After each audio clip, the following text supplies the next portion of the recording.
You don't need to overhaul your entire organisation to start with audio theatre.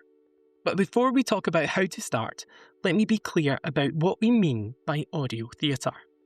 It's not just recording a script in a studio, it's audio recorded in front of a live audience in a theatre space. That live energy, that audience presence, that's what makes it theatre, not just audio. It's a genre of audio that's rooted in live performance. And you don't need to transform everything to test it. You don't need to hire a digital team.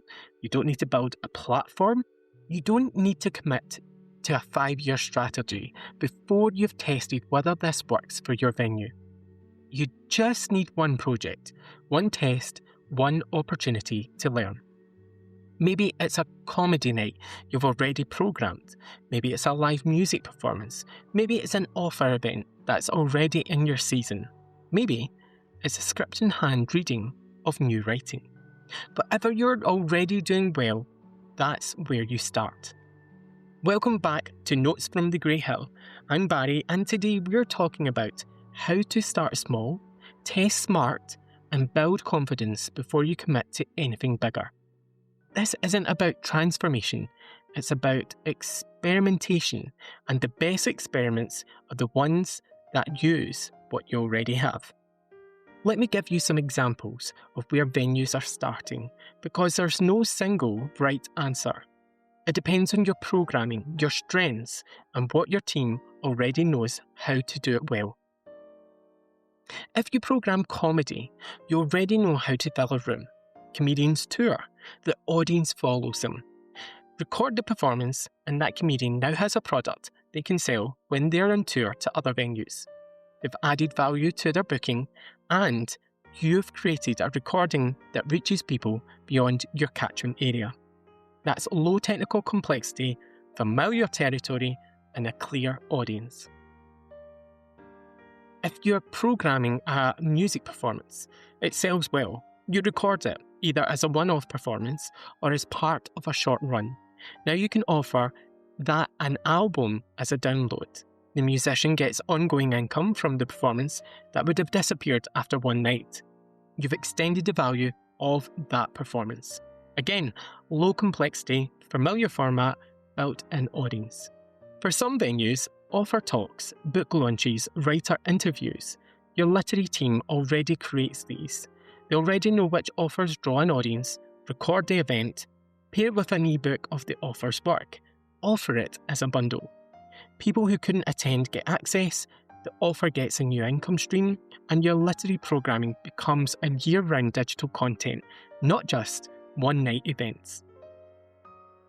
For me, where audio theatre gets interesting are script in hand readings of new pieces of writing, and this is where audio theatre starts to support your artistic development work. You're already doing readings to test new scripts. Record them, release them as short audio pieces, see if there's an audience for that writer's work before you commit to a full production. It's market research that generates income instead of costing money. And of course, there are fully staged theatre productions. If you're producing theatre, plays, musicals, new writings, you can record the audio from those performances.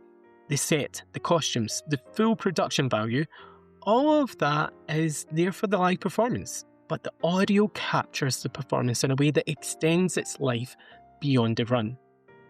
This work particularly works well for productions with strong scripts and performances where the dialogue and the acting carry the story. Not every show works well as audio, but many do. And if you're already investing in the production, capturing the audio adds another revenue stream without additional production costs. The point is this: start with what you're already doing well.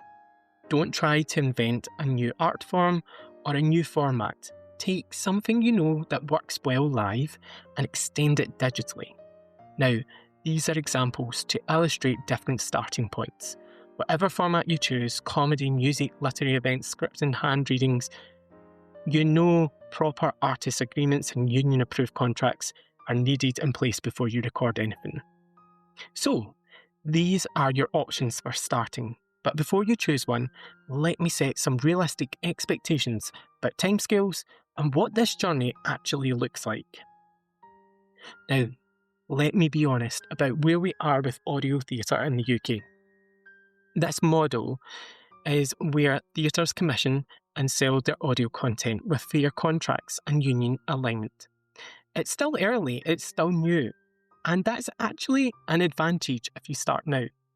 You're not competing with hundreds of other venues, you're not fighting for audience attention in a saturated market, you're establishing yourself while the format is still forming. Early movers have that advantage. Yes, there's a learning curve for audiences and for venues. Audiences need to discover what audio theatre is and where to find it. And also venues need to train staff, integrate this into their programming pipeline and build confidence with the process. But that's opportunity, it's not a barrier, because the venues that start now are building expertise, building audience and building reputation, while others are still deciding whether to try it. And here is something that's important to say. This isn't for everyone. Some venues won't be ready. Some won't have the capacity. Some will try it and decide it's not for them. And that's okay. The sector moves at different speeds, and not every innovation fits every organisation. But for venues that are ready to test, for venues that want to build new revenue streams, reach new audiences and create assets that keep working after the curtain comes down, this is an opportunity. The key is starting small. One project, one test, see what you learn. And when you do that test, how do you know if it's working? Well, let me talk about what success actually looks like, because it's not all about revenue. So, you decide to test, and you want to know what success actually looks like for your first pilot project, because it's not always just about revenue. Let me talk to you about some of these examples of what I would be looking at when creating digitally. First is the break-even point. If your first audio project covers its production costs, that's success. You're not losing money, you're learning, and you've created an asset that keeps generating income long after you've recouped. But a second example of success could be geographic spread. Now look at where your sales are coming from. Are people buying your audio download from 20 miles away, 50 miles away? Is it even further? That tells you you're reaching beyond your traditional catchment area. That's new audiences. That's success. The third could be audience feedback. What are people saying? Do they want more? Are they sharing it? Are they asking when the next release is? Engagement matters as much as revenue in a pilot project. Fourth is about staff confidence. Is your team getting more comfortable with this process? Are they starting to see how this could work at scale? Are they asking, what could we record next, instead of, why are we doing this? That's a cultural change, and that too is also success. Fifth, data for funding applications. Can you now show funders that you're reaching rural audiences, maybe disabled audiences, audiences beyond your physical location? Can you demonstrate impact in a way that you couldn't before? Because that's evidence, that's social impact, and that's leverage for future funding. Revenue matters, but for a first pilot, these other metrics matter just as much. You're building confidence, you're building capacity, you're even capturing evidence. The revenue scales over time. Now, those success metrics matter, but you're probably wondering, do I need a whole new team to make this happen? And let me be clear about what's actually required. Because one of the biggest misconceptions about going digital is that you need a whole new team. You don't. Let me tell you why. Your literary team already curates content. They know which writers are interesting, which stories will resonate, which new work deserves a platform. That skill doesn't change just because the format is audio instead of stage. Your marketing team already knows your audience. They know how to write, copy, how to use social media, how to sell a season. Promoting an audio release is the same skill, but promoting it as a live show. It's just a digital download. Same skill. Your box office team already processes sales. Digital downloads work through the same systems. It's a product, they sell it, the infrastructure handles every delivery. You don't need to become a tech company. You need to apply the skills you already have to a slightly different format. What you do need is training on the contracts and the frameworks. Your team needs to understand how audio theatre agreements work, what writers get paid, what performers get paid, how royalties are structured, what the union's expectations are. But once they have that knowledge, they're up and running. They are in control. They are programming digital the way they program live. And that's the upskilling that matters, not the tech skills. Contracts and frameworks are knowledge. And that is something the Grey Hill provides. We've done the years of work with unions and engaging with agents, so your team doesn't have to start from scratch. They learn the system, they then run with it. So, you've got your team, you've chosen your pilot project. Now, let's address the question I hear the most from venues, which is this. Won't digital cannibalise our live sales? If people can just download it, why would they buy a ticket? So let me be clear. The audience for audio theatre isn't the same as an audience for live theatre, for live performance.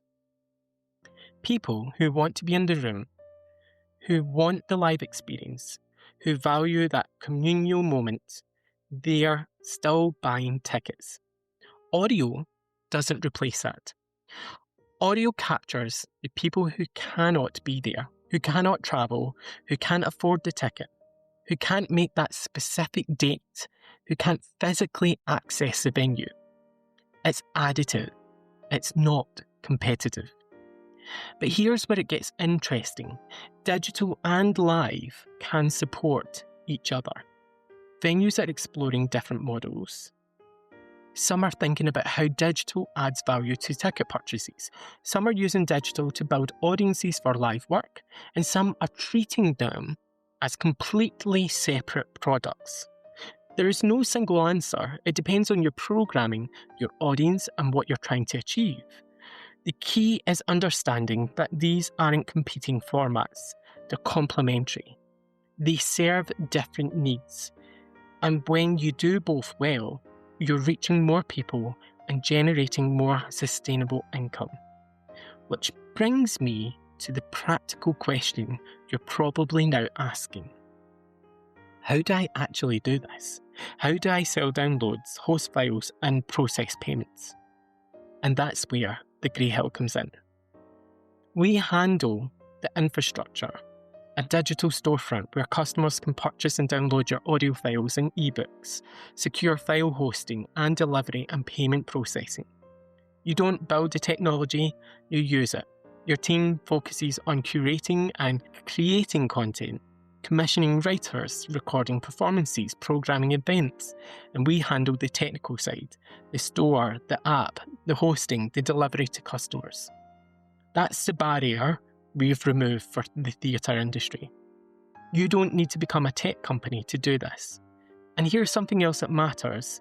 You're not figuring this out alone in isolation. The Grey Hill isn't about each theatre building their own separate digital operation. It's about venues working together, sharing infrastructure, sharing what works, learning from each other's experiments when going digital. When one venue's audience discovers another venue's content, everyone in our industry benefits. When venues support each other instead of competing, we build sector capacity, not just individual capacity. And that's the model we're creating, not isolated experiments or a growing network where theatres help each other in this digital format. So, let me bring this together. If you're thinking about starting, if you're wondering whether this could work for your venue, here's what I want you to take away from this episode. Firstly, start small. one project, something you're already doing well. Use the staff, the skills you already have. Set realistic expectations for what success looks like. You don't need to transform your entire organisation. You need to test, learn, and build confidence. And you're not doing it alone. The venues working with the Grey Hill are part of a network that figure this out together, sharing what works well, supporting each other, and building the sector capacity to do digital properly. In episode 6, I'm going to be talking to you about where audio fits in your business model. Whether you're producing theatre that makes your own work, or you're a receiving house that programs touring content, because this works for both, just in different ways. If you're thinking, this sounds interesting, but how does this actually generate revenue? Well, episode 6 is for you. If you're looking for more information or how to get in contact with me, I will leave all details in the description of this podcast episode. Thank you so much for listening to episode 5. This is Notes from the Grey Hill, and I am Barry Robertson.